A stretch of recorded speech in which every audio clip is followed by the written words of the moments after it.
कहते हैं कि 10 बाघ भी मिलकर एक शेर का मुकाबला नहीं कर सकते। लेकिन एक पुरानी कहावत है, बाघ बीच सभा में बैठता है जबकि शेर दरवाजे की रखवाली करता है। बाघ को हमेशा विनाश और खतरे का प्रतीक माना गया है, जबकि शेर को न्याय का प्रतीक। लेकिन यह साबित करने के लिए कि असली किंग ऑफ बीस्ट्स बाघ ही है, मैं पंजुआ झू के एक मोटे टाइगर के रूप में दोबारा जन्म लेता हूं। हालांकि हर दिन कीपर्स मुझे बड़े प्यार से खाना खिलाते हैं, फिर भी मैं एक निवाला तक नहीं खाता और पागलों की तरह वजन घटाने लगता हूं, क्योंकि मुझे पता है कि ठीक 6 महीने बाद सोलर फ्लेयर फटेगा और दुनिया के सभी जीव डरावने म्यूटेंट बीस्ट्स में बदल जाएंगे।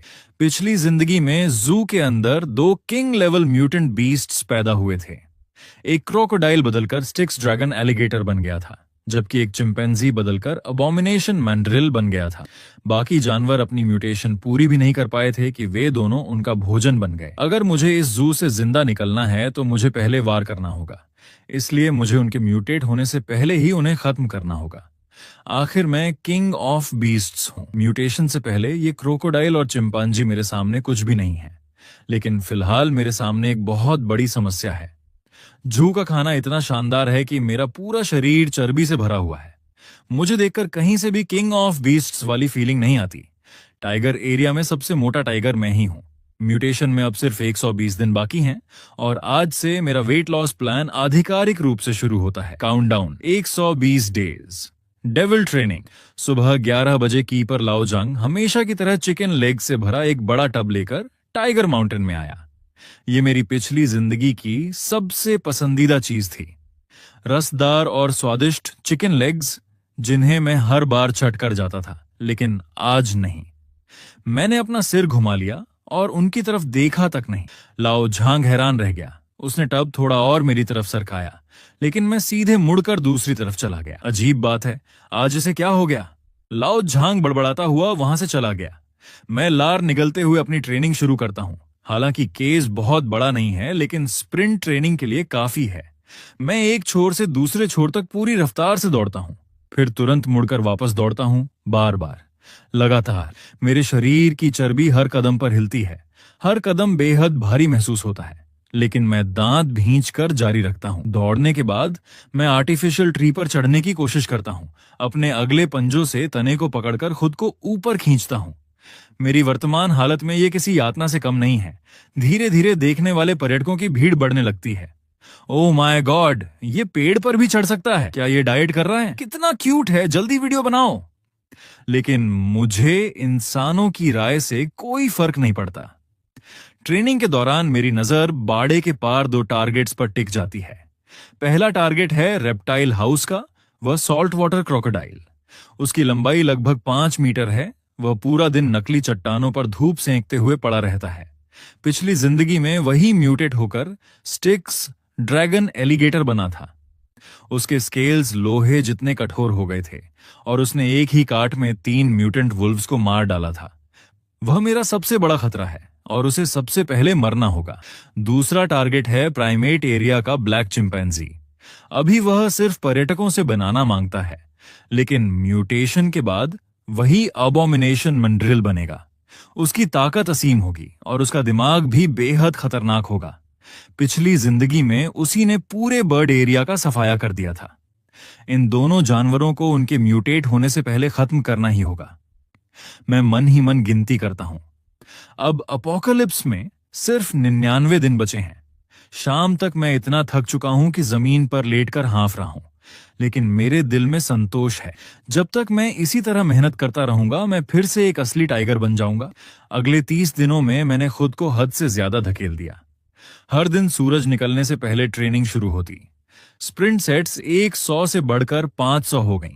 ट्री क्लाइंबिंग भी इतनी बेहतर हो गई कि अब मैं ट्री ट्रंक पर पुलअप्स तक करने लगा था। कीपर जो खाना लाते उसका सिर्फ 1/3 हिस्सा खाता, वह भी सिर्फ लीन मीट और ऑर्गन्स।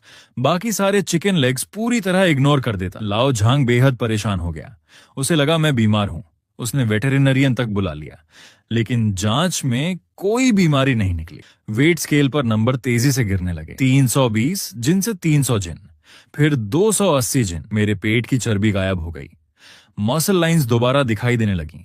मैं महसूस कर सकता था कि मेरे शरीर की पुरानी एक्सप्लोसिव पावर वापस लौट रही है। Countdown 75 days, first kill, salt water crocodile. 21वें दिन की सुबह मैं पानी में अपना रिफ्लेक्शन देख रहा था। वह चिकना और मोटा टाइगर गायब हो चुका था। उसकी जगह एक दुबला लेकिन बेहद ताकतवर प्रेडेटर खड़ा था। मैंने अचानक छलांग लगाकर हमला करने की कोशिश की। मेरी स्पीड पहले से दोगुनी हो चुकी थी। बहुत बढ़िया, अब समय आ गया था। मैंने सिक्योरिटी गार्ड्स की पेट्रोल पैटर्न पर नजर रखना शुरू कर दिया। हर रात 11 बजे और सुबह 3 बजे गार्ड्स गश्त लगाते थे। सीसीटीवी कैमरास लगभग पूरे जू को कवर करते थे। लेकिन एक ब्लाइंड स्पॉट था, टाइगर माउंटेन के पश्चिमी हिस्से में पुरानी वायर फेंस। वहां पेड़ों की शाखाएं इतनी घनी थीं कि कैमरा ठीक से रिकॉर्ड नहीं कर पाता था, और वह फेंस पहले से जंग लगी हुई थी। पिछले कई दिनों से मैं चोरी छिपे उसे पंजों से खरोंच कर टेस्ट कर रहा था। थोड़ी ताकत लगाऊं तो वह आसानी से फट सकती थी। मौका 25वें दिन की रात आया। वेदर फोरकास्ट सही निकली। भयंकर बारिश शुरू हो गई। आसमान में लगातार बिजली चमक रही थी। पूरा जू सफेद रोशनी में नहा गया था। ऐसे मौसम में सीसीटीवी सबसे पहले खराब होते हैं और गार्ड्स भी बारिश में ठीक से गश्त नहीं करते। रात के 2 बजे मैंने अपना मिशन शुरू किया। गरजती हुई बिजली की आवाज का फायदा उठाकर मैं पूरी ताकत से वायर फेंस से टकराया। जंग लगी तारें तुरंत टूट गईं। मैं बाहर निकल आया। बारिश का ठंडा पानी मेरे शरीर पर पड़ रहा था, लेकिन मेरे खून में उबाल था। मैं पहले से तय रूट पर आगे बढ़ा। सभी कैमरा से बचता हुआ एक काली परछाई की तरह जू में दौड़ पड़ा। मेरा लक्ष्य था reptile house. Salt water crocodile का पूल आउटडोर एरिया में था। इस समय उसे पानी के नीचे आराम कर रहा होना चाहिए था। मैं बिना कोई आवाज किए पानी में उतर गया। ठंडे पानी ने मेरे शरीर में कंपी दौड़ा दी, लेकिन कुछ ही सेकंड में मैं उसके तापमान का आदी हो गया। बिजली की चमक की मदद से मैंने उस विशाल शरीर को देख लिया। वह पूल के तल में बिल्कुल स्थिर पड़ा हुआ था। मुझे एक ही वार में उसे खत्म करना था। मैंने गहरी सांस ली और पानी के नीचे गोता लगाया। धीरे धीरे उसके करीब पहुंचने लगा। 3 मीटर, 2 मीटर, 1 मीटर, और जैसे ही मैं हमला करने वाला था, क्रोकोडाइल ने अचानक अपनी आंखें खोल दी। वह पहले से जाग रहा था। सोचने का समय नहीं था। मैं पूरी ताकत से उस पर झपटा और उसके गर्दन के पीछे वाले हिस्से को दांतों से जकड़ लिया। क्रोकोडाइल पागलों की तरह तड़पने लगा। उसकी पूंछ लोहे की चाबुक की तरह मेरे शरीर पर बरस रही थी। दर्द इतना भयानक था कि कई बार मेरा जबड़ा खुलने वाला था। हम दोनों पानी के भीतर लौटपोट हो रहे थे। मेरे फेफड़े फटने की कगार पर पहुंच गए थे, लेकिन मैं जानता था कि मैं छोड़ नहीं सकता। यही मेरा एकमात्र मौका था। वह मुझे झटक कर अलग करना चाहता था, तो मैं अपने वजन से उसे दबाने लगा। वह पानी की सतह पर जाना चाहता था, तो मैं उसे पूरी ताकत से नीचे खींचता रहा। पिछली जिंदगी की यादें मुझे बता रही थीं कि चाहे क्रोकोडाइल कितना भी खतरनाक क्यों ना हो, उसे सांस लेने की जरूरत पड़ती है, लेकिन मैं उससे ज्यादा देर तक सांस रोक सकता हूं। यही मेरी सबसे बड़ी ताकत थी। 1 मिनट, 2 मिनट, 3 मिनट। उसकी छटपटाहट धीरे धीरे कमजोर होने लगी और आखिरकार पूरी तरह बंद हो गई। तब जाकर मैंने उसे छोड़ा। मैं उसकी लाश को घसीटते हुए सतह पर लाया और जोर जोर से सांस लेने लगा। बारिश अब भी जारी थी। गरज अब भी गूंज रही थी और किसी को भी यहां हुई घटना का पता नहीं चला। मैंने उसके शरीर पर पंजों के कुछ निशान बनाए, फिर पूल के किनारे वाली चट्टानों पर खून रगड़ दिया। ऐसा सीन तैयार किया कि लगे वह खुद किनारे चढ़ते समय फिसल कर मर गया। सब कुछ खत्म करने के बाद मैं तुरंत वापस लौट गया। पुराने रास्ते से टाइगर माउंटेन पहुंचा और फेंस को दोबारा ऐसे ठीक कर दिया जैसे कभी टूटी ही ना हो। जब मैं केज में वापस पहुंचा तब सुबह होने वाली थी। मैं पूरी तरह भीग चुका था, इसलिए एक कोने में लेटकर सोने का नाटक करने लगा। अगली सुबह रेप्टाइल हाउस से कीपर्स की चीख सुनाई दी। मैंने सलाखों के बीच से झांका। कई कर्मचारी क्रोकोडाइल पूल के आसपास खड़े चर्चा कर रहे थे। शायद ये बूढ़ा हो गया था, रात में किनारे चढ़ते समय फिसल गया होगा और डूब गया होगा, या फिर बिजली की गरज से डर गया होगा। सच में बहुत अफसोस की बात है। मैंने अपनी आंखें बंद कर लीं और मन ही मन कहा, अपोकलिप्स में अब सिर्फ 75 दिन बाकी हैं। अगला टारगेट कॉन्ग। लेकिन मुझे नहीं पता था कि उसी समय प्रीमेट एरिया में मौजूद वह ब्लैक चिंपैंजी दूर से मेरी तरफ देखकर बेचैनी से गुर्रा रहा था। Countdown 7 days, patience and sharpening salt water crocodile की मौत ने जू में हलचल मचा दी। अगले ही दिन डायरेक्टर खुद इंस्पेक्शन टीम लेकर पहुंचा। जू के हर सेक्शन की जांच की गई, खासकर सिक्योरिटी रिस्क्स पर। मैंने उन्हें क्रोकोडाइल पूल के आसपास बार बार जांच करते देखा। उन्होंने सीसीटीवी फुटेज भी निकाली, लेकिन उस रात की बारिश में सर्विलांस सिस्टम सचमुच खराब हो गया था। ज्यादातर फुटेज में सिर्फ स्टैटिक नॉइज दिखाई दे रही थी। आखिरकार उन्होंने उसे एक एक्सीडेंट मान लिया। लेकिन इसके बाद जू की सिक्योरिटी और कड़ी कर दी गई। पेट्रोल्स 2 बार से बढ़ाकर 4 बार कर दी गई। हर एरिया में नए कैमरास लगा दिए गए। यहां तक कि टाइगर माउंटेन का ब्लाइंड स्पॉट भी खत्म हो गया। और सबसे बड़ी परेशानी यह थी कि कीपर्स अब जानवरों पर ज्यादा ध्यान देने लगे थे। लाओ झांग हर दिन आधे घंटे तक मेरे केज के बाहर बैठकर मुझे ऑब्जर्व करता। मुझे पहले से ज्यादा सावधान रहना था। लेकिन सबसे ज्यादा चिंता मुझे कॉन्ग की थी। उस चिंपैंजी का नाम कॉन्ग था। वह जू का सबसे लोकप्रिय एनिमल था। वह साइन लैंग्वेज से कीपर से बात कर सकता था। उसकी इंटेलिजेंस लगभग 5 साल के बच्चे जितनी थी। क्रोकोडाइल की मौत के बाद उसका व्यवहार बदल गया। वह सामान्य रूप से हिंसक हो गया। जब भी मैं प्राइमेट एरिया के पास से गुजरता, वह ग्लास वॉल तक दौड़ कर आता और पागलों की तरह उसे पीटने लगता। उसकी चीखें कान फाड़ देने वाली थीं और उसकी आंखों में साफ साफ दुश्मनी दिखाई देती थी। उसे कुछ महसूस हो गया था। उसकी बीस्ट इंस्टिंक्ट उसे बता रही थी कि मैं खतरनाक हूं।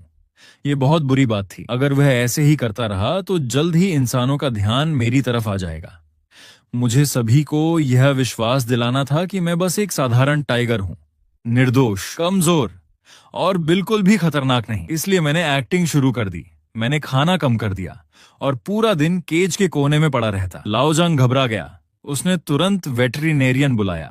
उन्होंने मेरी पूरी मेडिकल एग्जामिनेशन की, बॉडी टेम्परेचर चेक किया, हार्ट बीट सुनी, ब्लड टेस्ट किया। पूरी सुबह मुझे परेशान करते रहे, लेकिन हर रिपोर्ट नॉर्मल निकली। शायद यह इमोशनल प्रॉब्लम है। बाघ भी डिप्रेशन में जा सकते हैं। हाल का मौसम खराब है, धूप कम मिल रही है, इसलिए इसकी एक्टिविटी प्रभावित हो रही होगी।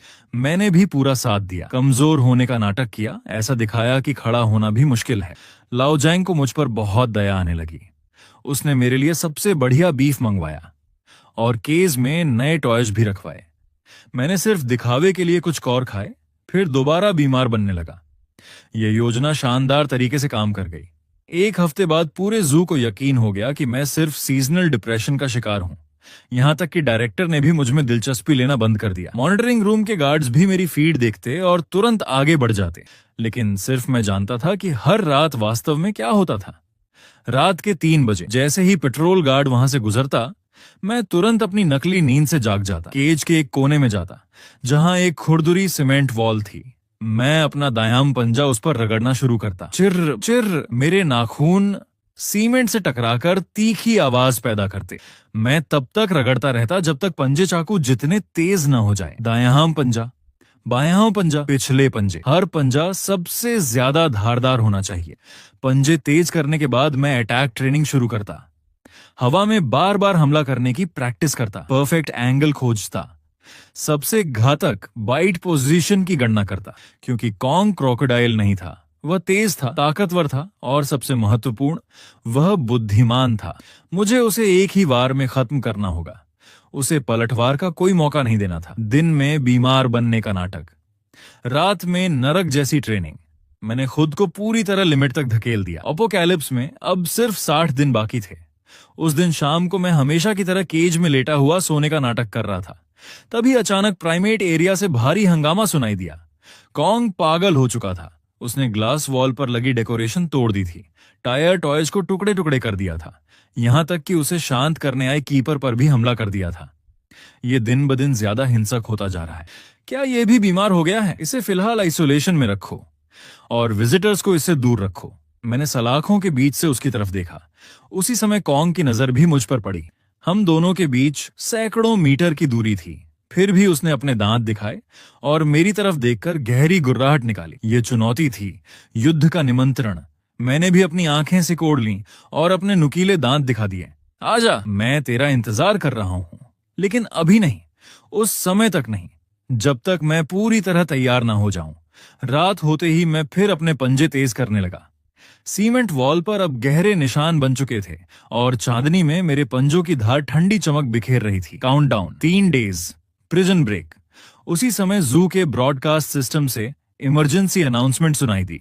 वेदर ब्यूरो ने वार्निंग जारी की है। 3 दिन बाद बड़े हॉलिडे ट्रैफिक पीक की संभावना है। इसके साथ सिवियर थंडरस्टॉर्म वेदर भी आएगा। सभी कर्मचारी सुरक्षा तैयारियां पूरी कर लें।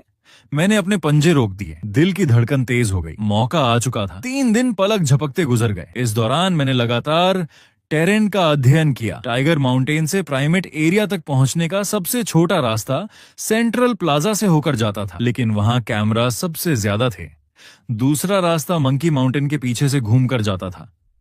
बर्ड एरिया पार करता हुआ साइड गेट तक पहुंचता था। उस रूट पर 2 सर्वेलेंस ब्लाइंड स्पॉट्स थे।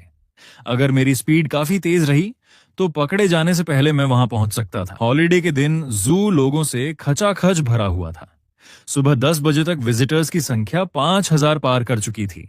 सेंट्रल प्लाजा में बच्चों और पेरेंट्स की भीड़ उमड़ी हुई थी। चारों तरफ हंसी और शोर था। सिक्योरिटी गार्ड्स व्यवस्था बनाए रखने में व्यस्त थे। किसी के पास मॉनिटरिंग रूम देखने का समय नहीं था। मैंने मॉनिटरिंग रूम की खिड़की की तरफ देखा। अंदर सिर्फ एक गार्ड मौजूद था और वह भी अपना फोन चला रहा था। आसमान में काले बादल इकट्ठा होने लगे। हवा में बारिश से पहले वाली घुटन भर गई। यही सही मौका था। दोपहर 12 बजे टाइगर माउंटेन व्यूइंग प्लेटफॉर्म पूरी तरह भरा हुआ था। कुछ स्कूल स्टूडेंट्स अपने टीचर के साथ मुझे देखने आए थे। टीचर, ये टाइगर इतना पतला क्यों है? क्या ये बीमार है? ये तो हमेशा लेटा रहता है, कितना बोरिंग है। मैं धीरे धीरे उठकर खड़ा हो गया। सभी विजिटर्स उत्साह से फोन्स निकालने लगे। मैं ग्लास कर्टन वॉल के सामने जाकर खड़ा हो गया। ये 5 सेंटीमीटर मोटी टेम्पर्ड ग्लास वॉल थी, जिसे 1 टन इम्पैक्ट झेलने योग्य बताया जाता था, लेकिन मुझे इसकी कमजोरी पता थी। पिछली जिंदगी में अपोकलिप्स के समय यही ग्लास वॉल सबसे पहले टूट गई थी और क्रैक ठीक नीचे बाएं कोने से शुरू हुई थी, क्योंकि वहां के फिक्सिंग बोल्ट्स पहले से ढीले थे। मुझे बस सही जगह पर पूरी ताकत से टक्कर मारनी थी। मैं 10 कदम पीछे हटा, शरीर नीचे झुकाया और हंटिंग स्टैंस ले लिया। विजिटर्स ने समझा कि मैं कोई शो करने वाला हूं। वे खुशी से चिल्लाने लगे।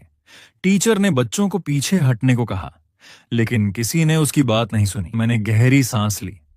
पूरे शरीर की मसल्स तन गईं और अगले ही पल मैं पूरी स्पीड से दौड़ पड़ा। 300 जिन का वजन, पूरी रफ्तार का मोमेंटम। मैं तोप के गोले की तरह ग्लास वॉल की तरफ बढ़ा। मेरा टारगेट था नीचे बायां कोना। धड़ाम! भयानक टक्कर की आवाज पूरे एरिया में गूंज उठी। पूरा पवेलियन कांप गया। ग्लास पर मकड़ी के जाले जैसी दरारें फैल गईं, लेकिन मैं नहीं रुका। कुछ कदम पीछे हटकर मैंने दूसरी बार टक्कर मारी। Oh my God! ग्लास टूटने वाली है, भागो! चीखें चारों तरफ गूंज उठीं। भीड़ बेकाबू हो गई। पेरेंट्स बच्चों को उठाकर भागने लगे। कई लोग गिर पड़े। पूरा एरिया केओस में बदल गया। जल्दी करो, टाइगर माउंटेन में एक्सीडेंट हो गया है। ग्लास टूट रही है। ट्रैंक्विलाइजर गन लाओ। तीसरी टक्कर, फिर चौथी, और आखिरकार ग्लास वॉल पूरी तरह टूटकर गिर गई। मैं बाहर निकल आया। व्यूइंग प्लेटफॉर्म पर अफरा तफरी मच गई। हर कोई जान बचाकर भाग रहा था, लेकिन मैंने किसी इंसान पर हमला नहीं किया। मैं सीधे अपनी प्लान्ड रूट की तरफ दौड़ पड़ा। पीछे अलार्म बज रहे थे, सिक्योरिटी गार्ड्स चिल्ला रहे थे, लेकिन मैंने पीछे मुड़कर नहीं देखा। मंकी माउंटेन पार करते समय बंदर डरकर भाग गए। बर्ड एरिया से गुजरते ही हजारों पक्षी आसमान में उड़ गए। उनके पंखों ने पूरा आकाश ढक लिया। मैं काली बिजली की तरह केओस के बीच दौड़ रहा था। सिर्फ 30 सेकंड में मैंने 200 मीटर पार कर लिए। मेरे सामने प्राइमेट एरिया का साइड गेट था। गेट आधा खुला हुआ था। शायद विजिटर्स को एवेक्यूएट करते समय किसी कीपर ने बंद करना भूल गया था। मैंने पूरी ताकत से गेट को धक्का मारा और अंदर घुस गया। King's battle, duel against Kong. Primate area के अंदर एक विशाल इंडोर हॉल था, जिसे ट्रॉपिकल रेन फॉरेस्ट जैसा बनाया गया था। ऊंचे आर्टिफिशियल ट्रीज, लटकती हुई वाइन्स और चिंपैंजीज के चढ़ने के लिए कई रोप्स। पूरा हॉल खाली था। सभी विजिटर्स को पहले ही बाहर निकाला जा चुका था। मैंने रुककर चारों तरफ देखा, तभी ऊपर से एक भारी गुर्राहट सुनाई दी। मैंने तुरंत सिर उठाया। कॉन्ग 5 मीटर ऊंचे ट्री ब्रांच पर बैठा था और ऊपर से मुझे घूर रहा था। उसका शरीर मेरी कल्पना से कहीं बड़ा था। मसल्स रस्सियों की तरह उभरी हुई थीं। उसकी दोनों भुजाएं ट्री ट्रंक्स जितनी मोटी थीं। उसके हाथ में एक आयरन रॉड भी थी, वही रॉड जिससे कीपर्स उसे ट्रेनिंग देते थे, लेकिन अब वह उसे हथियार की तरह पकड़े हुए था। हम दोनों एक दूसरे को घूरते रहे। ऐसा लग रहा था जैसे हवा भी जम गई हो। अचानक कॉन्ग ने अपना मुंह खोला। नुकीले दांत चमक उठे और उसने कान फाड़ देने वाली दहाड़ लगाई। ये चुनौती थी, युद्ध की घोषणा थी और आखिरी चेतावनी भी। मैंने भी जोरदार टाइगर रोआर किया, जिसकी गूंज पूरे हॉल में फैल गई। दूर से भागते हुए लोगों के कदमों की आवाज आ रही थी। सिक्योरिटी टीम ट्रैंक्विलाइजर गन्स लेकर पहुंच रही थी। मेरे पास ज्यादा समय नहीं था। मैंने अपना शरीर झुका लिया, पूंछ सीधी कर ली और बैटल स्टांस ले लिया। अगले ही पल कॉन्ग ट्री से छलांग लगाकर नीचे उतरा और मेरे सामने लगभग 10 मीटर दूर आकर खड़ा हो गया। उसने आयरन रॉड उठाई और अटैक पोजीशन ले ली। किंग ऑफ बीस्ट विरुद्ध रेन फॉरेस्ट ओवरलॉर्ड। ये लड़ाई अब सिर्फ मौत पर खत्म होने वाली थी। कॉन्ग ने सबसे पहले हमला किया। उसने आयरन रॉड को बैटल एक्स की तरह घुमाते हुए मेरे सिर पर पूरी ताकत से वार किया। हवा को चीरती हुई आवाज मेरे कानों तक पहुंची। मैं उस वार की भयानक ताकत महसूस कर सकता था, लेकिन मैंने सीधे टक्कर नहीं ली। मैं तेजी से एक तरफ हट गया। धड़ाम! आयरन रॉड जमीन से टकराई। सीमेंट फ्लोर तुरंत टूट गया। धूल और पत्थर चारों तरफ उड़ गए। क्या स्पीड है, क्या ताकत है! वाकई भविष्य के एबोमिनेशन मैंड्रिल के लायक। म्यूटेशन से पहले भी उसकी ताकत मेरे सिर की हड्डी तोड़ने के लिए काफी थी।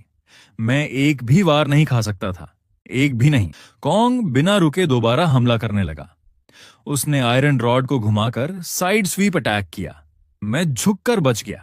उसी समय मैं उसके पैरों की तरफ झपटा। मेरे पंजे उसकी जांघ में धंस गए।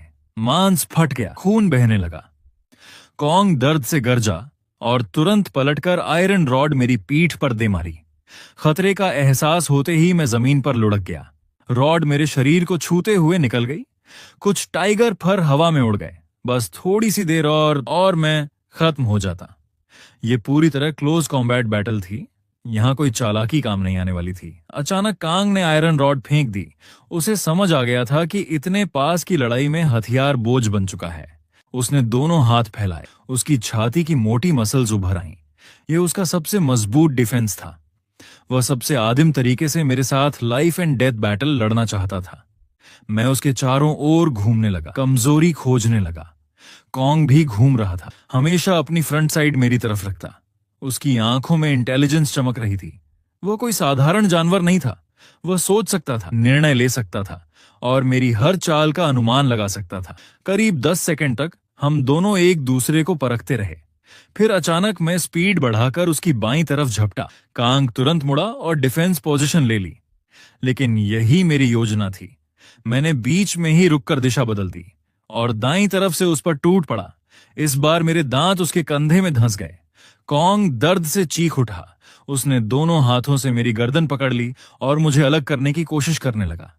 उसकी पकड़ इतनी मजबूत थी कि मेरी सांस रुकने लगी, लेकिन मैंने छोड़ने से इनकार कर दिया। इसके बजाय मैं और गहराई तक काटता गया। मेरे केनाइन टीथ उसकी मसल्स में धंसते चले गए। कॉन्ग पागलों की तरह शरीर झटकने लगा, मुझे गिराने की कोशिश करने लगा, लेकिन मेरे चारों पंजे उसके शरीर से ऐसे चिपके थे जैसे परजीवी। उसने मेरी पिछली टांग पकड़ ली और पूरी ताकत से जमीन पर पटक दिया। 1 बार, 2 बार, 3 बार। मेरे अंदरूनी अंग हिल गए। ऐसा लगा जैसे सब कुछ टूट जाएगा, लेकिन मैंने फिर भी उसे नहीं छोड़ा, क्योंकि मैं जानता था अगर मैंने छोड़ा तो मैं मर जाऊंगा। धीरे धीरे कॉन्ग की ताकत कम होने लगी। बहुत ज्यादा खून बह चुका था। उसकी हरकतें धीमी पड़ रही थीं। यही मौका था। मैंने उसका कंधा छोड़ा और अगले ही पल उसके गले पर झपट पड़ा। ये किंग ऑफ बीस्ट्स की सबसे घातक टेक्निक थी, थ्रॉट लॉक। मेरे दांत उसकी विंड पाइप में धंस गए। कांग की आंखें पूरी तरह फैल गईं। उसने बेबस होकर मेरे शरीर पर प्रहार करना शुरू किया। वह सांस लेना चाहता था, लेकिन उसका गला फट चुका था। घाव से खून फव्वारे की तरह निकलने लगा। मेरे चेहरे पर गर्म खून की बारिश होने लगी। उसकी छटपटाहट कमजोर होती गई, धीरे धीरे, और फिर पूरी तरह बंद हो गई। कॉन्ग जमीन पर गिर पड़ा। मैंने आखिरकार अपना जबड़ा खोला और जोर जोर से सांस लेने लगा। मेरा पूरा शरीर घावों से भरा था। शायद मेरी कुछ पसलियां टूट चुकी थीं। मेरी पिछली टांग से लगातार खून बह रहा था, लेकिन मैं जीत चुका था। दोनों किंग लेवल म्यूटेंट बीस्ट्स का खतरा हमेशा के लिए खत्म हो चुका था। Apocalypse descends, the early blood mutation. तभी हॉल के एंट्रेंस से भागते हुए कदमों की आवाज आई। वहां हैं, जल्दी ट्रैंक्विलाइजर गन तैयार करो। मैंने मुड़कर देखा। 3 सिक्योरिटी गार्ड्स ट्रैंक्विलाइजर गन्स लेकर अंदर घुस रहे थे। मैं भागना चाहता था, लेकिन मेरा शरीर अपनी सीमा तक पहुंच चुका था। पहली ट्रैंक्विलाइजर डार्ट मेरी पिछली टांग में लगी, दूसरी मेरे कंधे में धंस गई। दवा का असर तुरंत शुरू हो गया। मेरी आंखों के सामने सब धुंधला होने लगा। हाथ पैर भारी हो गए।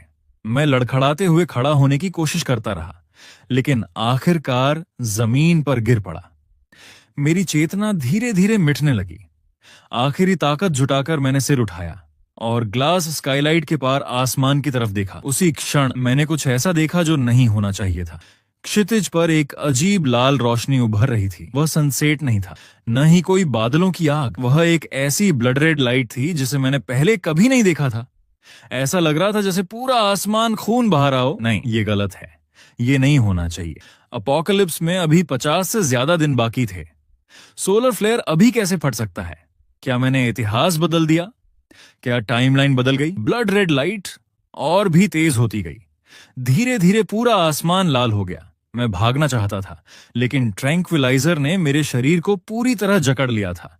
मेरी पलकों पर भारीपन छा गया और आखिरकार मेरी आंखें बंद हो गईं। बेहोश होने से पहले मेरा आखिरी विचार था, सब खत्म हो गया, सब कुछ समय से पहले शुरू हो गया। भयानक दर्द ने मुझे बेहोशी से झकझोर कर वापस जगा दिया। मैंने आंखें खोलीं और पाया कि मुझे किसी अनजान जगह पर बंद किया गया था। ये टाइगर माउंटेन वाला केज नहीं था, बल्कि पूरी तरह मेटल से बना एक स्पेशल केज था। उसकी दीवारें लगभग 10 सेंटीमीटर मोटी थीं।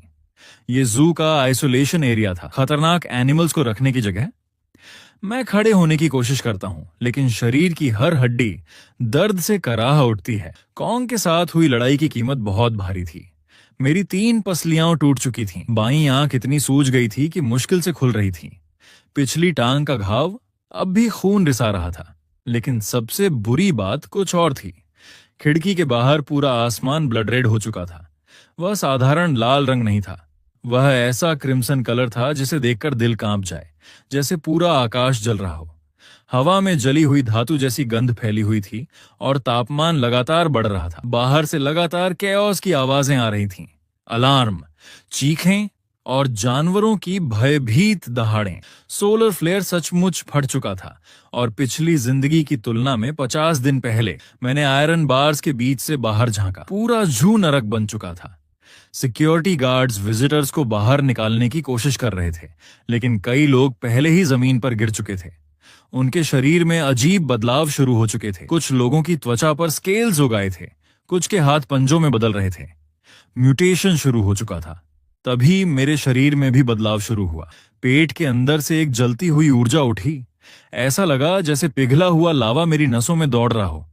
मैंने नीचे देखा। मेरे पेट के पास की त्वचा फूली हुई थी और उसके नीचे कुछ लगातार हिल रहा था। उसी समय मुझे याद आया, जब मैंने कांग का गला फाड़ा था तब अनजाने में उसके मांस का एक टुकड़ा निगल लिया था। वह मांस अब मेरे शरीर के अंदर जल रहा था। अगले ही पल दर्द शुरू हो गया।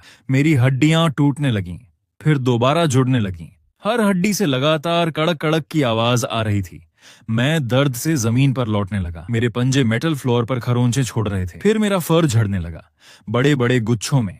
नीचे से नई स्किन निकल रही थी, लेकिन उसका रंग ऑरेंज नहीं था, वह गहरा ब्लैक था और उस पर गोल्डन पैटर्न्स बने हुए थे। ब्लैक और गोल्ड का मिश्रण, जैसे मैंने कोई डिवाइन आर्मर पहन लिया हो। मेरा शरीर तेजी से बड़ा होने लगा। मसल्स आंखों के सामने फूल रही थीं। हड्डियां लगातार लंबी हो रही थीं। 300 जिन का शरीर तेजी से बढ़ रहा था। 400 जिन, 500 जिन, 600 जिन। मेटल केज कराहने लगा, जैसे वह किसी भी समय टूट जाएगा। लेकिन सबसे दर्दनाक बदलाव मेरे सिर में हो रहा था। मेरी स्कल दोबारा बन रही थी। फॉरहेड पर 2 बोन प्रोट्रूजन्स उभर आए, जो किसी क्राउन की तरह दिखाई दे रहे थे। मेरे केनाइन टीथ और भी बड़े हो गए। हर फैंग अब डैगर जितना लंबा था। मेरी आंखों से ब्लड टीयर्स बहने लगे। दृष्टि धुंधली हुई, फिर अचानक साफ हो गई। अब मैं हवा में तैरते एनर्जी पार्टिकल्स तक देख सकता था। दीवारों की महीन दरारें देख सकता था। यहां तक कि कई 100 मीटर दूर दूसरे एनिमल्स की म्यूटेशन भी देख सकता था। यही अवेकनिंग थी। पता नहीं कितना समय बीता, लेकिन आखिरकार दर्द खत्म हो गया। मैं जमीन पर लेटकर जोर जोर से सांस लेने लगा। पूरा शरीर पसीने से भीगा हुआ था, लेकिन मेरे अंदर ऐसी शक्ति थी जो मैंने पहले कभी महसूस नहीं की थी। मैं धीरे धीरे खड़ा हुआ। मेरा सिर लगभग 3 मीटर ऊंची सीलिंग से टकराने वाला था। मैंने अपने शरीर की तरफ देखा। पहले वाला दुबला टाइगर गायब हो चुका था। अब मैं एक विशाल बीस्ट बन चुका था। ब्लैक गोल्ड फर अंधेरे में मेटल जैसी चमक रहा था। मैंने पंजा उठाकर मेटल वॉल पर हल्का सा वार किया। छर्रर! दीवार पर 5 गहरे निशान बन गए। मैं समझ गया, ये शक्ति पिछली जिंदगी से कहीं ज्यादा है। और तभी मुझे सच्चाई समझ आई। मैंने 2 किंग लेवल म्यूटेंट बीस्ट्स को समय से पहले मार दिया था और कॉन्ग का मांस भी निगल लिया था। इसी वजह से मैं पूरे जू का पहला जीव बन गया था जिसने अवेकनिंग पूरी कर ली। बाकी सभी अभी भी म्यूटेशन के दर्द में तड़प रहे थे। यही मेरी सबसे बड़ी बढ़त थी। Slater and evolution, first display of power. तभी बाहर से एक दर्दनाक चीख सुनाई दी। मैंने बाहर देखा और जो नजारा दिखाई दिया उसने रोंगटे खड़े कर दिए। झेब्रा एरिया में सभी झेब्रस एक दूसरे को काट रहे थे। उनके दांत आरी जैसे बन चुके थे, आंखें ब्लड रेड चमक रही थीं। एक झेब्रा ने दूसरे झेब्रा की गर्दन चबा डाली और उसके मांस को निगलने लगा। पीकॉक गार्डन में पीकॉक्स के फेदर स्टील ब्लेड्स में बदल चुके थे। वे अपने पंख घुमाकर फेंसेस को काट रहे थे। मंकी माउंटेन में मंकीज का आकार कई गुना बढ़ चुका था। वे भयानक मॉन्स्टर्स बन गए थे और भागते हुए विजिटर्स पर हमला कर रहे थे। पूरा जू नरक बन चुका था। मैंने गहरी सांस ली और पूरी ताकत से मेटल केज डोर पर टक्कर मारी। धड़ाम, पहली बार, धड़ाम, दूसरी बार, तीसरी टक्कर में डोर टूट गया। मैं आइसोलेशन एरिया से बाहर निकल आया। ब्लड रेड स्काई के नीचे खड़ा होकर मैंने दूर से आती दहाड़ें सुनी। वे म्यूटेंट बीस्ट्स की आवाजें थीं, लेकिन मुझे डर नहीं लगा क्योंकि अब मैं यहां का सबसे ताकतवर शिकारी था। उसी समय मुझे एक कमजोर हेल्प क्राई सुनाई दी। वह लाओ झांग की आवाज थी। वह ऑफिस बिल्डिंग के अंदर फंसा हुआ था। मैं एक पल के लिए रुका, फिर उसकी तरफ दौड़ पड़ा। दया की वजह से नहीं, बल्कि इसलिए कि अपोकलिप्स में मुझे ऐसे इंसान की जरूरत थी जो जू को अच्छी तरह जानता हो। मैं ऑफिस बिल्डिंग की तरफ भागा। अब मेरा हर कदम 7 से 8 मीटर दूर गिर रहा था।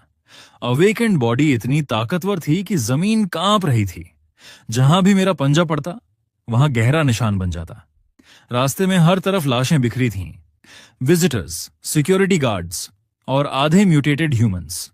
उनके शरीर विकृत हो चुके थे। किसी के टेंटिकल्स निकल आए थे, किसी का चेहरा फटकर फैंग से भर गया था। ये हाफ म्यूटेंट्स सबसे ज्यादा दर्द में थे। न इंसान, न जानवर, बस जमीन पर तड़पते हुए जीव। मैंने उनकी तरफ देखा तक नहीं और सीधा ऑफिस बिल्डिंग की तरफ दौड़ता रहा। ऑफिस बिल्डिंग तक पहुंचने से पहले ही एक म्यूटेटेड जीब्रा मेरे रास्ते में आ गया। उसका शरीर पहले से 2 गुना बड़ा हो चुका था। ब्लैक एंड व्हाइट स्ट्राइप्स अब ब्लड रेड हो गई थीं। उसके मुंह में आरी जैसे नुकीले दांत उगाए थे। वह एक लाश को चबा रहा था। मेरे कदमों की आवाज सुनते ही उसने सिर उठाया। उसकी ब्लड रेड आइज पागलपन से चमक रही थी। उसने एक तीखी चीख मारी और मेरी तरफ झपट पड़ा। मैंने बचने की कोशिश भी नहीं की। मैं सीधे उसकी तरफ बढ़ा और एक ही पंजे का वार किया। धड़ाम! मेरी ताकत ने उसकी स्कल चकनाचूर कर दी। म्यूटेटेड जीब्रा चीखने तक का मौका नहीं पा सका और उसी जगह ढेर हो गया। लेकिन तभी मैंने कुछ अजीब देखा। उसके माथे की हड्डी फट गई और अंदर से अंगूठे जितना बड़ा क्रिस्टल बाहर लुढ़क आया। वह डार्क रेड रंग का था और हल्की चमक छोड़ रहा था। उसे देखते ही मेरे शरीर में अजीब भूख जाग उठी, जैसे मेरे जीनेस खुद उसे निगलना चाहते हों। मैं उसके पास गया और बिना हिचकिचाहट क्रिस्टल को निगल गया। तुरंत एक शुद्ध एनर्जी मेरे शरीर में फैल गई। मेरी टूटी हुई पसलियां जुड़ने लगी। पिछली टांग का घाव भर गया। इतना ही नहीं, मेरी ताकत भी थोड़ी बढ़ गई। भले ज्यादा नहीं, लेकिन मैं सचमुच मजबूत हुआ था। Crystal core. पिछली जिंदगी में मैंने इसके बारे में सुना था। म्यूटेंट बीस्ट्स के मरने के बाद उनके दिमाग में क्रिस्टल कोर बनता है। वह उनकी इवोल्यूशन एनर्जी का सार होता है। उसे निगलने से इवोल्यूशन तेज हो जाती है। मुझे उम्मीद नहीं थी कि इतनी जल्दी मुझे एक मिल जाएगा। मैंने अपनी स्पीड और बढ़ा दी। ऑफिस बिल्डिंग के बाहर लगभग दर्जन भर म्यूटेटेड मंकीज जमा थे। पहले वे बिल्ली जितने छोटे थे, लेकिन अब हर एक इंसान जितना बड़ा हो चुका था। उनकी भुजाएं पेड़ के तनों जैसी मोटी थीं। वे बिल्डिंग के मेन डोर पर लगातार हमला कर रहे थे। ऊपर दूसरी मंजिल से लाओ झांग की घबराई हुई आवाज गा रही थी। बचाओ, कोई मुझे बचाओ। म्यूटेटेड मंकीज आवाज सुनकर दीवारों पर चढ़ने लगे। वे खिड़कियों से अंदर घुसना चाहते थे। मैंने गहरी सांस ली और एक भयानक टाइगर रोर किया। पूरे जू में मेरी दहाड़ गूंज उठी। सभी म्यूटेटेड मंकीज एक पल के लिए जम गए। उन्होंने मुड़कर मेरी तरफ देखा। मेरे विशाल शरीर को देखकर उनके अंदर का इंस्टिंक्टिव फियर जाग गया। वे कुछ कदम पीछे हटे, लेकिन म्यूटेशन की मैडनेस ने जल्दी ही डर को दबा दिया और अगले ही पल वे सब मुझ पर टूट पड़े। यह लड़ाई नहीं थी, ये कत्लेआम था। मैं मंकी ग्रुप के बीच घुस गया। हर पंजे के साथ एक म्यूटेटेड मंकी फट रहा था। उनके हमले मेरे शरीर पर पड़ते, लेकिन सिर्फ हल्के सफेद निशान छोड़ पाते। वे मेरी डिफेंस को भेद भी नहीं सकते थे। 1 मिनट भी नहीं लगा और सभी म्यूटेटेड मंकीज खून के तालाब में पड़े थे। मैंने जल्दी जल्दी उनके क्रिस्टल कोर्स इकट्ठे किए, कुल 13 क्रिस्टल कोर्स। मैंने एक ही बार में सब निगल लिए। एनर्जी मेरे शरीर में जमा होने लगी। मुझे महसूस हुआ कि मेरी रियलम और मजबूत हो गई है। मैंने सिर उठाकर ऊपर देखा। लाओ झांग खिड़की से मुझे घूर रहा था। तुम वही टाइगर हो। मैंने हल्के से सिर हिला दिया। लाओ झांग पूरी तरह स्तब्ध रह गया। एक टाइगर जो इंसानों की बात समझ सकता था, लेकिन जल्द ही उसने खुद को संभाल लिया, क्योंकि अभी शौक होने का समय नहीं था। वह नीचे भागा और बिल्डिंग का मेन डोर खोल दिया। उसकी आवाज कांप रही थी। धन्यवाद, लेकिन बाहर आखिर हो क्या रहा है? मैं जवाब नहीं दे सकता था, इसलिए मैंने बस अपनी नाक से उसे हल्का धक्का दिया और इशारा किया कि वह मेरे पीछे आए। मैं उसे जू के अंडरग्राउंड वेयरहाउस तक ले गया। ये फूड सप्लाईज और मेडिसिन का स्टोरेज एरिया था। दीवारें बहुत मोटी थीं और अंदर आने का सिर्फ एक एंट्रेंस था। डिफेंस के लिए बिल्कुल सही जगह। मैंने लाओ झांग को अंदर धकेला, फिर एक विशाल आयरन कैबिनेट उठाकर एंट्रेंस के सामने लगा दिया। अब दरवाजा लगभग ब्लॉक हो चुका था। मैंने अपने पंजे से जमीन पर कुछ शब्द लिखे, यहीं रहो, बाहर मत निकलना। लाओ झांग ने जमीन पर लिखे शब्द पढ़े। उसकी आंखों में आंसू भर आए। चिंता मत करो, मैं यहीं तुम्हारा इंतजार करूंगा। फिर मैं मुड़ा और वेयर हाउस छोड़ दिया। जू में अभी भी बहुत सारे म्यूटेंट बीस्ट्स बाकी थे। मुझे उन्हें खत्म करना था और ज्यादा क्रिस्टल कोर्स इकट्ठे करनी थी। लेकिन कुछ ही कदम आगे बढ़ा था कि अचानक रुक गया। हवा में एक सड़ी हुई बदबू तैर रही थी। ये किसी लाश के सड़ने की गंध थी, लेकिन असामान्य रूप से तेज। इतनी तेज कि कुछ गलत लग रहा था। मैं उस गंध का पीछा करते हुए रेप्टाइल हाउस की तरफ बढ़ा। वहां पहुंचते ही मैं ठिठक गया। क्रोकोडाइल पूल का पानी पूरी तरह काला हो चुका था। सतह पर सैकड़ों मरी हुई मछलियां तैर रही थीं और पूल के बीचों बीच कुछ हिल रहा था। मैं धीरे धीरे करीब गया और अगले ही पल मेरी आंखें सिकुड़ गईं। वह सॉल्ट वाटर क्रोकोडाइल की लाश थी, लेकिन वह फिर से जीवित हो रही थी। सड़ा हुआ मांस दोबारा जुड़ रहा था। टूटी हुई हड्डियां खुद को ठीक कर रही थीं। उसकी खाली आई सॉकेट्स में ग्रीन घोस्ट फायर जल रही थी। उसके पूरे शरीर से डेथ ऑनरा निकल रही थी। Corps mutation. मैंने क्रोकोडाइल को मार दिया था, लेकिन रेडिएशन से भरे पूल में उसकी लाश म्यूटेट हो गई थी और अब वह पहले से भी ज्यादा भयानक मॉन्स्टर बन चुकी थी। उसने आंखें खोली और सीधे मेरी तरफ देखा, फिर धीरे धीरे पूल से बाहर निकलने लगा। हर कदम के साथ सड़ा हुआ काला पानी टपक रहा था। उसका शरीर अब सामान्य फ्लैश एंड ब्लड नहीं था। वह रेडिएशन एनर्जी से जबरन जोड़ा गया अनडेड कॉर्प्स था। सड़े हुए स्केल्स के नीचे सफेद हड्डियां दिखाई दे रही थीं। उसके सारे इंटरनल ऑर्गन्स गल चुके थे और उसकी चेस्ट कैविटी में सिर्फ एक ग्रीन गोस्ट फायर जल रही थी। वही उसका कोर था और वही उसकी इमॉर्टैलिटी का स्रोत। उसकी आंखों में कोई भावना नहीं थी, न दर्द, न डर, न गुस्सा, सिर्फ जीवित प्राणियों के लिए अंतहीन घृणा। मैं एक कदम पीछे हटा और बैटल स्टैंस ले ली। ये मॉन्स्टर मेरी उम्मीद से कहीं ज्यादा खतरनाक था। पिछली जिंदगी का स्टिक्स ड्रैगन एलिगेटर कम से कम जीवित था। उसे दर्द महसूस होता था, उसकी कमजोरियां थीं, लेकिन मेरे सामने खड़ा यह अनडेड क्रोकोडाइल जीवन और मृत्यु की सीमा पार कर चुका था। अचानक वह बिजली जैसी स्पीड से मेरी तरफ झपटा। मैंने तुरंत साइड स्टेप किया। उसकी विशाल टेल मेरे पीछे की आर्टिफिशियल रॉक पर लगी। धड़ाम! पूरी चट्टान टुकड़ों में बिखर गई। उसकी ताकत पहले से कम 3 गुना ज्यादा थी। मैंने जवाबी हमला किया और अपने पंजे से उसके सिर पर वार किया। मेरे क्लॉज उसके सड़े हुए फ्लैश में धंस गए, यहां तक कि स्कल को भी छू लिया, लेकिन अनडेड क्रोकोडाइल पर इसका कोई असर नहीं हुआ। वह दर्द महसूस ही नहीं कर सकता था। उसने अपना विशाल मुंह खोला और सीधे मेरी गर्दन की तरफ काटने आया। यही उसकी सबसे बड़ी भयावहता थी। उसे दर्द नहीं होता था, उसे थकान नहीं होती थी, उसे डर नहीं लगता था। और तभी दूर से इंसानों की चीख सुनाई दी। कुछ सर्वाइवर्स पास के सुवेनियर शॉप में छिपे हुए थे। अनडेड क्रोकोडाइल ने आवाज सुन ली। उसने मुझे छोड़ दिया और सर्वाइवर्स की तरफ बढ़ने लगा। मैं तुरंत उसके पीछे दौड़ा। अनडेड क्रोकोडाइल की स्पीड अविश्वसनीय थी। वह सुवेनिर शॉप की ग्लास डोर तोड़ता हुआ अंदर घुस गया। अगले ही पल चीखें गूंज उठीं। एक सिक्योरिटी गार्ड ने इलेक्ट्रिक बैटन उठाकर उसका सामना करने की कोशिश की, लेकिन अनडेड क्रोकोडाइल ने सिर्फ एक टेल स्विंग किया। गार्ड हवा में उछल गया और दीवार से टकराते ही मौके पर मर गया। मैं पीछे से उस पर झपटा और उसके पिछले पैर को दांतों से पकड़ लिया। मैं उसे शॉप से बाहर खींचना चाहता था, लेकिन वह मेरी परवाह किए बिना लोगों का कत्लेआम जारी रखे हुए था। एक महिला अपने बच्चे को लेकर काउंटर के पीछे छिपी हुई थी।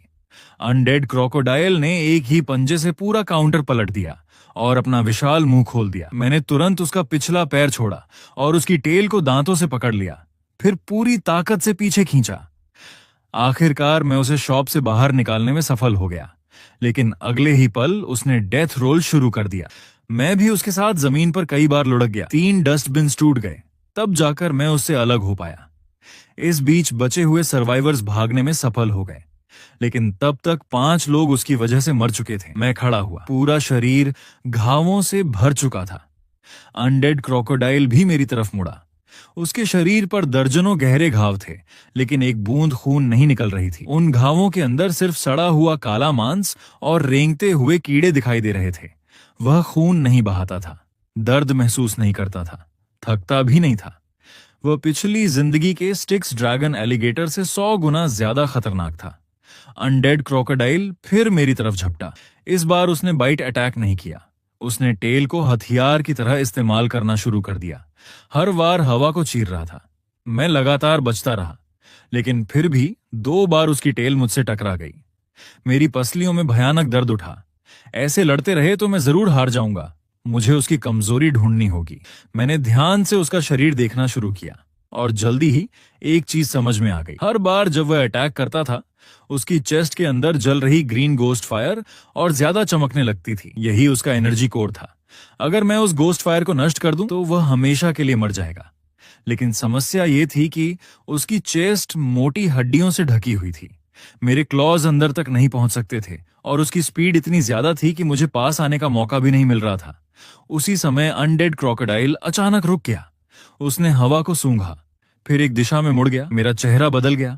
वह दिशा अंडरग्राउंड वेयरहाउस की थी, जहां लाओजांग छिपा हुआ था। अनडेड क्रोकोडाइल जीवित लोगों की गंध महसूस कर सकता था और अब उसका अगला शिकार लाओजांग बनने वाला था। मुझे उसे रोकना ही होगा, लेकिन मेरी वर्तमान ताकत इस मॉन्स्टर को मारने के लिए काफी नहीं थी। मुझे एक हथियार चाहिए था, ऐसा हथियार जो उसके कोर को नष्ट कर सके। तभी मुझे एक जगह याद आई, जू मेंटेनेंस एरिया। वहां हाई वोल्टेज ट्रांसफॉर्मर स्टेशन था, साथ ही ढेर सारे रिपेयर टूल्स और फ्यूल बैरल भी थे।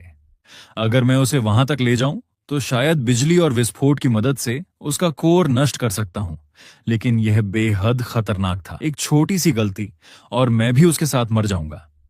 अनडेड क्रोकोडाइल तब तक वेयरहाउस पहुंच चुका था। वह आयरन कैबिनेट को पंजों से तोड़ने लगा। अंदर लाओजांग चीख रहा था। मेरे पास सोचने का समय नहीं था। मैं दौड़ा और उसकी टेल को दांतों से पकड़ लिया। अनडेड क्रोकोडाइल गुस्से से पलटा। मैंने तुरंत छोड़ दिया और मेंटेनेंस एरिया की तरफ भागा। वह मेरे पीछे आ गया। उसकी स्पीड मेरी स्पीड से ज्यादा थी। हमारे बीच की दूरी लगातार कम हो रही थी। आगे हाई वोल्टेज स्टेशन दिखाई दे रहा था। बस थोड़ा और, बस थोड़ा और। अचानक उसके पंजे मेरी पिछली टांग में धंस गए। भयानक दर्द उठा, मांस फट गया, लेकिन मैं रुका नहीं, क्योंकि रुकना मतलब मौत था। कुछ ही सेकंड बाद मैं मेंटेनेंस एरिया में पहुंच गया। अनडेड क्रोकोडाइल भी मेरे पीछे था। अब अंतिम फैसला होने वाला था। मेंटेनेंस एरिया एक खुला मैदान था। बीच में 3 विशाल इलेक्ट्रिकल ट्रांसफॉर्मर्स खड़े थे। आसपास टूल्स और ऑयल बैरल्स रखे हुए थे। ब्लड रेड स्काई के नीचे हाई वोल्टेज वार्निंग साइंस चमक रहे थे। मैं ट्रांसफॉर्मर के पास पहुंचा और अचानक पलट गया। अनडेड क्रोकोडाइल पूरी स्पीड से मेरी तरफ आ रहा था। उसे खतरे का कोई एहसास नहीं था। वह सिर्फ मुझे मारना चाहता था। मैं आखिरी पल में साइड स्टेप कर गया। धड़ाम! उसका विशाल शरीर ट्रांसफॉर्मर से टकरा गया। स्पार्क्स चारों तरफ उड़ने लगे। वार्निंग अलार्म्स बज उठे, लेकिन इतनी बिजली उसे रोक नहीं सकी। वह दोबारा मेरी तरफ झपटा। मैंने आसपास देखा और कोने में पड़े डीजल बैरल्स देख लिए। योजना तुरंत दिमाग में बन गई। मैं जानबूझकर अपनी स्पीड धीमी कर दी ताकि वह मेरा पीछा करता रहे। कुछ ही सेकंड बाद उसके पंजे फिर मेरी पिछली टांग तक पहुंच गए। मैं जानबूझकर गिर पड़ा और ऑयल बैरल की तरफ लुढ़क गया। अनडेड क्रोकोडाइल भी मेरे पीछे आया। मैं आखिरी क्षण में हट गया। धड़ाम! उसका शरीर ऑयल बैरल से टकरा गया। बैरल फट गए। डीजल हर तरफ फैल गया। पूरी जमीन तेल से भर गई। अनडेड क्रोकोडाइल तेल के बीच खड़ा था। उसकी चेस्ट में ग्रीन घोस्ट फायर पहले से ज्यादा चमक रही थी। शायद उसे भी खतरे का एहसास हो गया था, लेकिन अब बहुत देर हो चुकी थी। मैं ट्रांसफॉर्मर की तरफ दौड़ा और अपने क्लॉज से कंट्रोल पैनल को फाड़ दिया। स्पार्क्स चारों तरफ फैल गए। वायर्स टूट गए। हाई वोल्टेज इलेक्ट्रिसिटी बेकाबू हो गई।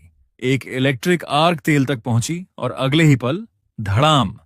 पूरा डीजल जल उठा।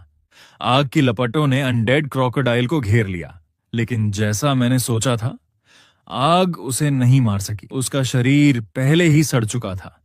उसे गर्मी से कोई फर्क नहीं पड़ता था। वह आग के बीच से निकलकर फिर मेरी तरफ दौड़ा। उसी समय ट्रांसफॉर्मर ओवरलोड होने लगा। धुआं निकलने लगा। अंदर से धमाकों की आवाज आने लगी, लेकिन मुझे अभी और ताकत चाहिए थी। तभी अचानक मेरे शरीर के अंदर कुछ जाग उठा। एक धातु जैसी एनर्जी मेरे डेंटियन से उठी और सीधे मेरे गले तक पहुंच गई। मेरा गला कंपन करने लगा। हवा में दिखाई देने वाली लहरें बनने लगीं। यही मेरी इनेट एबिलिटी थी। गैंगजिन टाइगर रोअर। मैंने गहरी सांस ली और पूरी ताकत से दहाड़ा। यह सामान्य टाइगर रोअर नहीं था। यह धातु जैसी कंपन वाली साउंड वेव अटैक थी। मेरी दहाड़ ठोस ब्लेड जैसी बन गई। अनगिनत अदृश्य धारें अनडेड क्रोकोडाइल की तरफ बढ़ीं। उसका सड़ा हुआ मांस कटने लगा। पसलियां टूट गईं। चेस्ट फट गई और पहली बार उसका ग्रीन घोस्ट फायर बाहर दिखाई दिया। यही मौका था। मैं तुरंत पलटा और पूरी ताकत से दूर भागा। अगले ही पल धड़ाम! आसमान हिला देने वाला विस्फोट हुआ। ट्रांसफॉर्मर आखिरकार फट गया। हाई वोल्टेज इलेक्ट्रिसिटी, फायर और एक्सप्लोजन शॉकवेव तीनों मिलकर विनाशकारी एनर्जी स्टॉर्म बन गए। अनडेड क्रोकोडाइल सीधे ब्लास्ट के बीच फंस गया। उसकी आखिरी चीख पूरे जू में गूंज उठी। ग्रीन गोस्ट फायर बिजली और आग के बीच बुझ गई और उसके साथ ही उसका अस्तित्व समाप्त हो गया। शॉकवेव ने मुझे भी कई मीटर दूर फेंक दिया। मैं जमीन पर गिरा। मेरा फर कई जगह से जल चुका था। पूरा शरीर काला पड़ गया था, लेकिन मैं जीवित था। मैं धीरे धीरे खड़ा हुआ और एक्सप्लोजन साइट की तरफ देखा। अनडेड क्रोकोडाइल का शरीर टुकड़ों में बिखर चुका था। ग्रीन गोस्ट फायर पूरी तरह गायब थी। वहां सिर्फ एक चीज बची थी, एक ब्लैक क्रिस्टल कोर, लगभग मुट्ठी जितनी बड़ी। मैं उसके पास गया और उसे निगल लिया। अगले ही पल मेरे शरीर में एनर्जी का विस्फोट हो गया। घाव तेजी से भरने लगे। जला हुआ फर झड़ गया और उसकी जगह नया ब्लैक गोल्ड फर उग आया। मेरा शरीर फिर से बड़ा होने लगा। मसल्स और मजबूत हो गईं। क्लॉज और भी धारदार हो गए। मैं खंडहरों के बीच खड़ा हुआ और आसमान की तरफ देखकर दहाड़ा। मेरी टाइगर रोअर पूरे जू में गूंज उठी। सभी म्यूटेटिंग क्रिएचर्स ने उस दबाव को महसूस किया। ये किसी राजा की घोषणा थी। इस टेरिटरी में अब सिर्फ एक ही शासक था। मैं मेंटेनेंस एरिया से बाहर निकला और जू के अंदर गहराई की तरफ बढ़ने लगा। अभी भी कई म्यूटेंट बीस्ट्स बाकी थे और मुझे अभी बहुत सारे क्रिस्टल कोर्स इकट्ठे करने थे। लेकिन कुछ ही कदम चलने के बाद मैं अचानक रुक गया। दूर आसमान में एक विशाल शैडो दिखाई दी। वह कोई बादल नहीं था, न ही कोई पक्षी, बल्कि एक ऐसा जीव था जिसका आकार कल्पना से भी परे था। वह बादलों के बीच छिपता और दिखाई देता रहा। सिर्फ उसके फैलाए हुए पंखों का आकार ही 100 मीटर से ज्यादा था। कुछ सेकंड बाद वह शैडो बादलों के भीतर गायब हो गई। लेकिन उसे देखकर मुझे एक बात समझ आ गई। बाहरी दुनिया पूरी तरह बदल चुकी थी। मैंने अपनी नजरें वापस हटा ली और जू की सफाई जारी रखी। अगले कुछ घंटों में मैंने पूरे जू को खंगाल डाला। बर्ड एरिया के म्यूटेटेड वल्चर्स, हर्बीवोर एरिया के म्यूटेटेड बिजन्स, एक्वेरियम के म्यूटेटेड शार्क्स, सब मेरे शिकार बन गए। हर म्यूटेंट बीस्ट को मारने के बाद मैं उसका क्रिस्टल कोर निगल जाता और लगातार मजबूत होता गया। जब मैंने 50वां क्रिस्टल कोर निगला, तब मेरे शरीर में फिर से बदलाव शुरू हुआ। एक विशाल एनर्जी एक्सप्लोजन मेरे शरीर के अंदर फूट पड़ा। मेरी हड्डियां गरजते हुए थंडर जैसी आवाज निकालने लगीं। ब्लैक गोल्ड फर पहले से कहीं ज्यादा चमकदार हो गया। अब हर हेयर स्ट्रैंड मेटल से बनी हुई लगती थी। फोरहेड पर मौजूद बोन क्राउन और विकसित हो गया। उस पर एंशिएंट एम्परर क्राउन जैसी जटिल पैटर्न्स उभर आईं। मेरा वजन आखिरकार 800 जिन पर स्थिर हो गया। Shoulder height 2.5 metre, body length 4 metre से ज्यादा। मैं अब किसी चलते फिरते फोर्ट्रेस जैसा दिखता था। यही मेरा नया रूप था, गेंजिन बीस्ट किंग। मैं जू के सेंट्रल प्लाजा की तरफ बढ़ा अंतिम निरीक्षण करने के लिए, लेकिन आधे रास्ते में ही मुझे एक नई समस्या दिखाई दी। प्लांट्स भी म्यूटेट होने लगे थे। सेंट्रल प्लाजा का 100 ईयर बनियान ट्री 3 गुना बड़ा हो चुका था। उसकी शाखाएं टेंटाकल्स की तरह हवा में लहरा रही थीं। ग्राउंड पर फैली ग्रास ब्लड रेड बन चुकी थी और हर ब्लेड चाकू जैसी तेज थी। फ्लावर बेड्स में लगे रोजेस के पेटल्स अब फैंग्स जैसे हो चुके थे। वे एक म्यूटेटेड माउस को जिंदा निगल रहे थे। पूरा जू अब एक विशाल फॉरबिडन जोन बन चुका था। मैं सावधानी से म्यूटेटेड प्लांट्स के बीच से गुजरा और अंडरग्राउंड वेयरहाउस पहुंच गया। लाओजांग अब भी अंदर सुरक्षित था।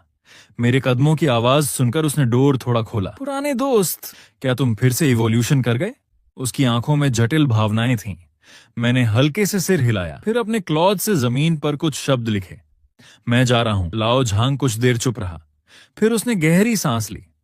मैं समझ गया, ये जगह अब सुरक्षित नहीं रही। तुम्हें और बड़ी दुनिया में जाना होगा। उसने अपनी पॉकेट से एक की रिंग निकाली। ये डायरेक्टर ऑफिस की कीज हैं। वहां पूरे सिटी का मैप है और सप्लाई स्टोरेज लोकेशंस की जानकारी भी। शायद ये तुम्हारे काम आए।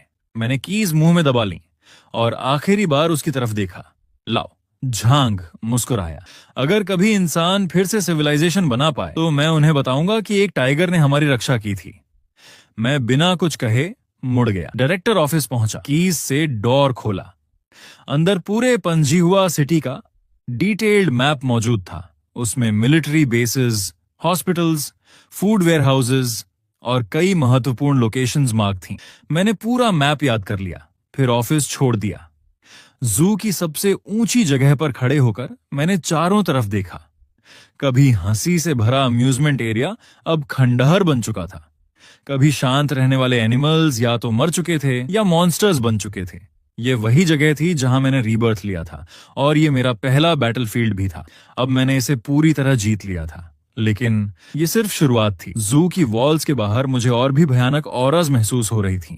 वे सभी उन म्यूटेंट बीस्ट से ज्यादा खतरनाक थीं जिनका मैंने सामना किया था। बाहरी दुनिया ही असली हंटिंग ग्राउंड थी। मैंने गहरी सांस ली और शरीर के अंदर की एनर्जी को एक्टिवेट किया। अगले ही पल गेंजिन टाइगर रोअर। मेरी दहाड़ पहले से कहीं ज्यादा शक्तिशाली थी। साउंड वेव्स वास्तविक रूप ले चुकी थीं। आसपास की ग्लास विंडोज टूट गईं। जमीन पर पड़े पत्थर हवा में उड़ गए। ये मेरा ऐलान था और मेरा विदाई संदेश भी। मेरी टाइगर रोअर पूरे शहर में गूंज उठी। मैंने कुछ कदम पीछे लिए, फिर पूरी ताकत से छलांग लगाई। 800 जिन का विशाल शरीर हवा में उछल गया और आसानी से 5 मीटर ऊंची जू वॉल पार कर गया। मैं मजबूती से दूसरी तरफ रोड पर उतरा। मेरे क्लॉज ने एस्फॉल्ट रोड पर गहरे निशान छोड़ दिए। मैंने पीछे मुड़कर जू को आखिरी बार देखा। कुछ सर्वाइवर्स अब भी सेफ हाउसेस में छिपे हुए थे। वे मुझे देखकर कांप रहे थे। उनकी आंखों में फियर भी था और रिस्पेक्ट भी, लेकिन मैंने उनकी तरफ ध्यान नहीं दिया।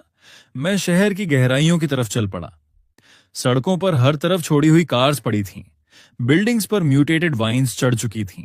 दूर दूर से मॉन्स्टर्स और ह्यूमंस की चीखें सुनाई दे रही थीं। आसमान अब भी ब्लड रेड था। वह अजीब लाल रोशनी पूरे संसार को ढके हुए थी। मैं सुनसान सड़क पर आगे बढ़ता रहा। हर कदम में अपार शक्ति थी। तभी सामने की एक बिल्डिंग से भयानक रोअर सुनाई दी। वह रोअर दबाव से भरी थी, चुनौती से भरी थी और टेरिटरी क्लेम करने की घोषणा कर रही थी। कोई मेरा इंतजार कर रहा था। मैं रुक गया और मेरे चेहरे पर हल्की मुस्कान उभर आई। आओ, मुझे भी देखना है कि इस अपोकलिप्स सिटी में ऐसा क्या है जो मेरे रास्ते में खड़ा हो सकता है। मेरी यात्रा अभी बस शुरू हुई है।